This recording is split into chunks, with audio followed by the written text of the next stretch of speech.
Hello and welcome to Chicagoland. My name is Justin. I'm the owner of Team 53 and I partner with Coach Dave Academy and Impel Motorsports to bring you this week's Learn to Drive video for ARCA Cars at Chicago as part of iRacing's 2025 Season 4 Week 6 official series. If you guys can, make sure you like and subscribe. It does a ton to help out my channel.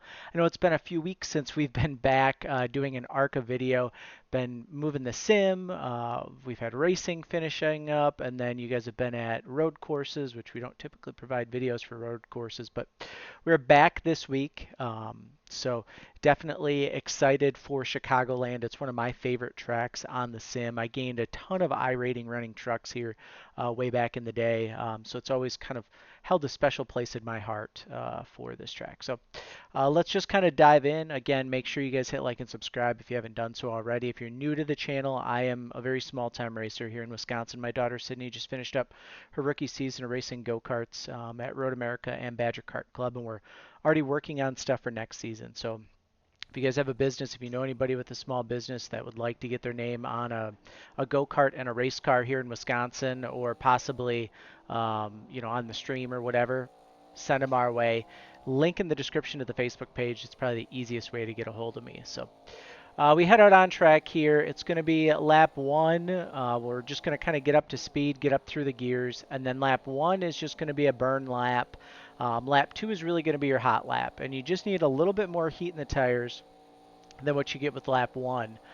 So it definitely helps out. But yeah, so let's kind of fast forward in time here, just get you guys there. You'll see here, I kind of go high here in 3 and 4, coming to the white flag, just trying to get a really good run and build as much momentum as I possibly can up here at the top. And then what I'm going to do is I'm going to come here off of turn 4, and you can already see I've started to point this car down, and I want to get it as far down to this yellow line here as we possibly can. So we'll come off the corner, we'll point it down, and then you can see right there as we cross the start finish line, we are right down kind of close to the bottom. So we'll go down the front stretch flat out. We're going to pull it back up on the track, get nice and wide, kind of at our widest point right here, even with like the pit exit. When you're in the cockpit of the car, it's just before the safer barrier starts that you want to kind of hit your widest point. There's like this, it gets really bright there from the light that comes down. That's probably a really good spot to kind of aim for as you get there.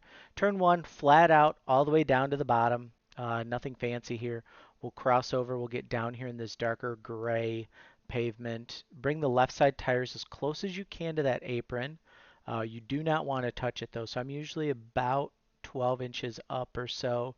As you get, a little more practice and you get a little more used to the track, where your sight lines are, you might look at getting a little bit lower.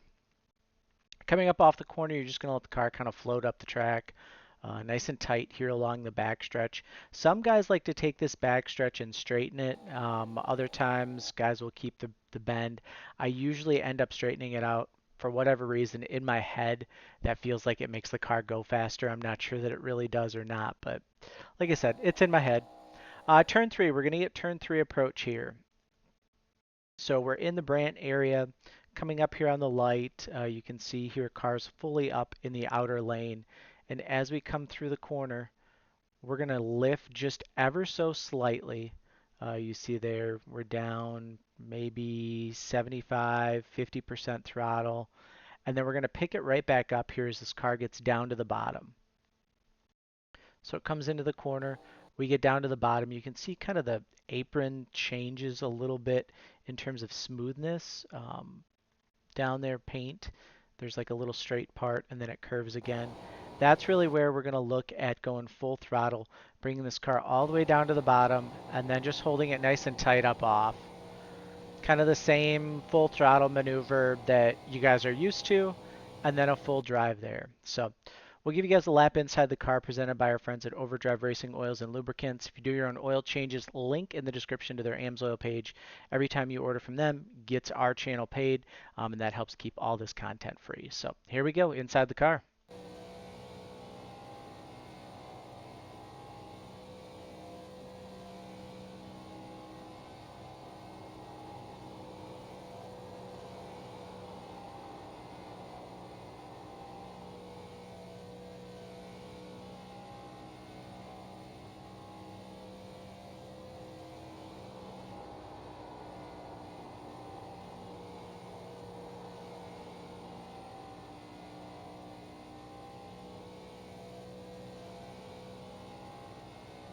And there you go. So now you'll notice 583 lap time. Let's go into the garage. Let's take a look here. So the only thing that I really changed, I think, was steering offset, and then I changed my front brake bias, which the front brake bias probably isn't going to matter in this because you guys aren't going to be using brake. The only thing that that would really help you with is if you had to make a green flag pit stop. What you want to do is set this percentage so that you could get on the brakes coming into pit road and the rear end wouldn't kick around for you. That's really about all that you're going to use that for. So that number really irrelevant. +4 offset. So basically all I did was I took my tape at the front of my wheel and instead of having it parked at 1 o'clock, I have it parked at like 12:30 or so. So it's just I don't have to go quite as far to the right down the straightaways, but then in the corners like that, I turn a little bit more to the left. But that's all driver comfort. So as we talk about race trim, this is something we talk about a lot on this channel is going to be what to do for race trim. So the biggest thing I think is going to be to go into your settings, and then I believe it's under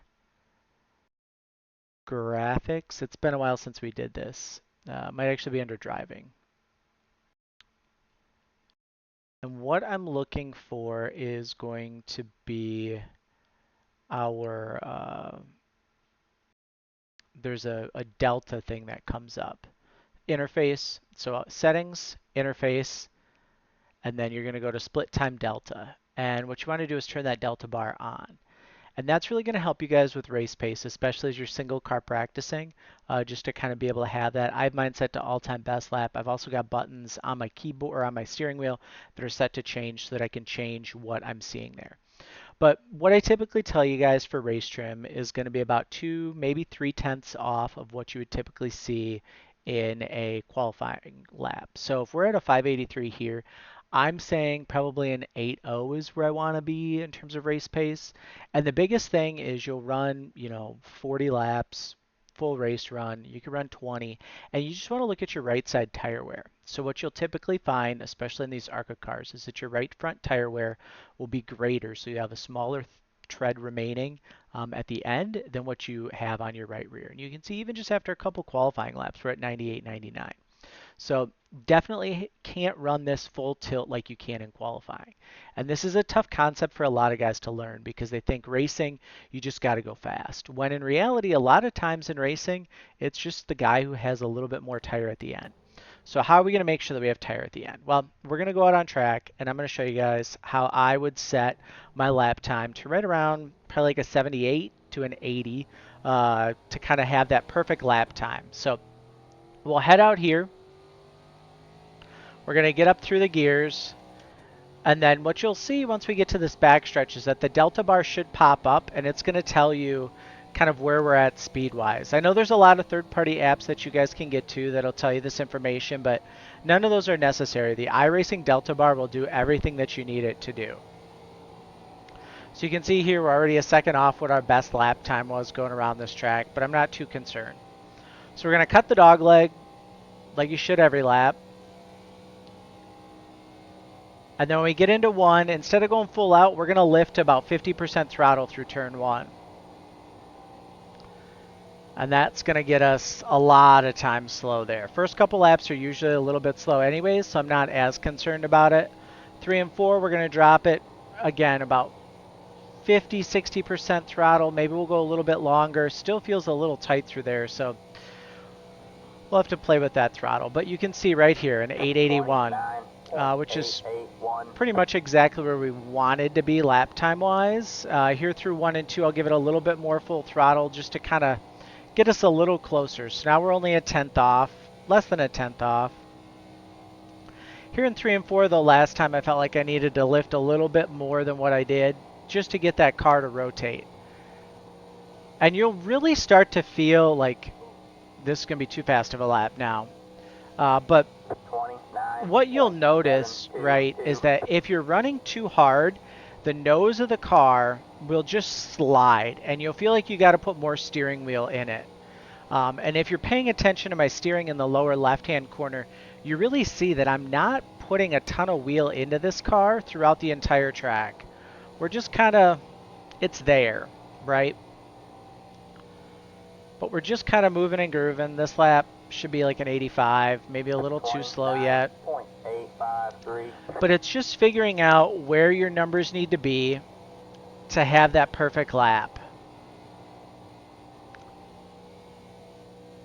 And as you go around the track, every lap it's going to change just a smidge. So our goal, like I said, is going to be right around an 8 to get us some really good lap times. I feel like I'm really abusing the right front there in 3 and 4.